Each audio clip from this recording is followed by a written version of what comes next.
Evo danas znači idemo na sedmu selekciju animalnog dijela, odnosno sustava gospodarskog gospodarenja održivom gospodarstvu. Znači sa temom proizvodnja kopitara. Pitanje, da li znate neke od hrvatskih automobilnih plasmina kopitara? Hrvatski posavac. Bravo. Tako je. To se najčešće danas koristi za proizvodnju mesa i ta industrija je dosta profilirana, ali dakako kroz razne manifestacije, kulturne manifestacije, imamo naše jesen, čitavnice. Dobro, ovo su znači neke zaštićene autohtone plasmine o kojima smo govorili. Ovdje vidimo hrvatskog posavca. Znači, prekrasna životinja hladnoživnog tipa, dogmatičnog temperamenta, vrlo privržena. Znači, danas neke dvije naravno izumiraju i imamo danas hladnog knjaka. Imamo možda nekih drugih kopitara osim konja.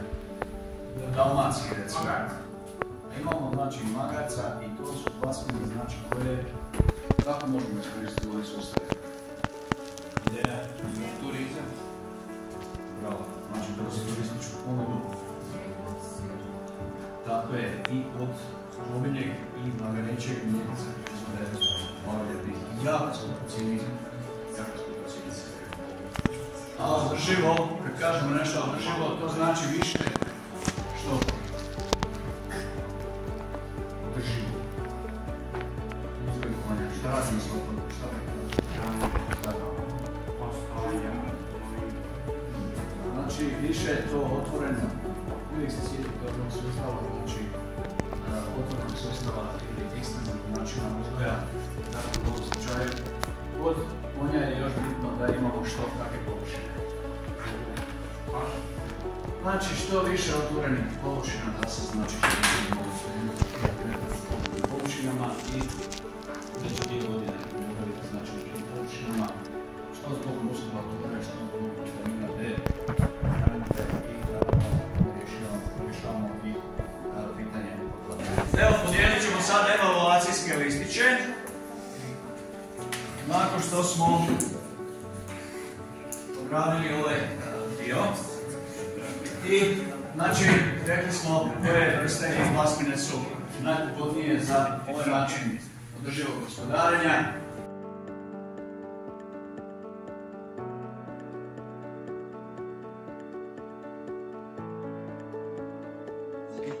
Crnik je stara i recimo možda svojih 17-18 godina.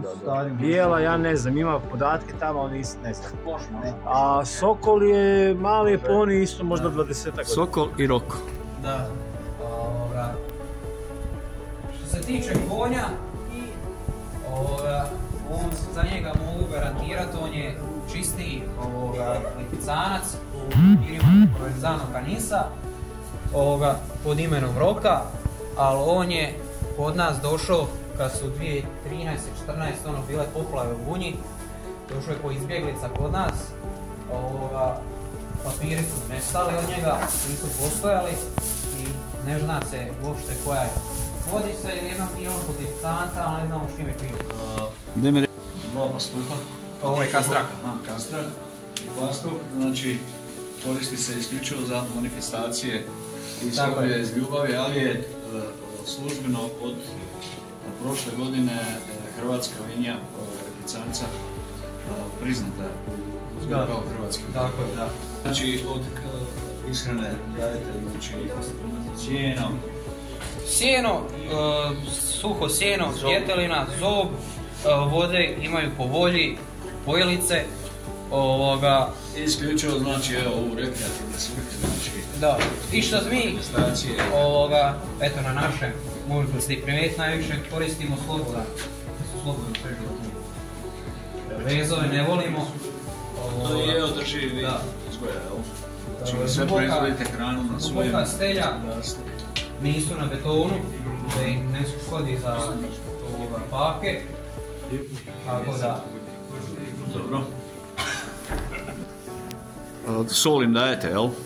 Sol se daje, prvo iz početka su dobivali običnu sol, isto u kockama, ali obična, i onda smo ih prebacili na mineralnu sol, koja ima u sebi minerale, koja im, ajmo reći, daje sve što treba, ali zbog soli oni moraju imati 0,24 sata pristup vodi. Da. Jer kad se on nagradi na sol, liže, onda dođe do dehidracije.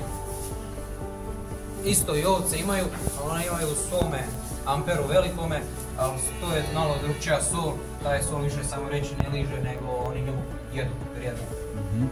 I tako da sve životinje, svi bikovi, sve imaju sol. Sol je jako bitna. Da. Cerade, jer ispod cerade kad se ona otkrije, djetelina kao da je jučer ispresana i stavljena u gamaru.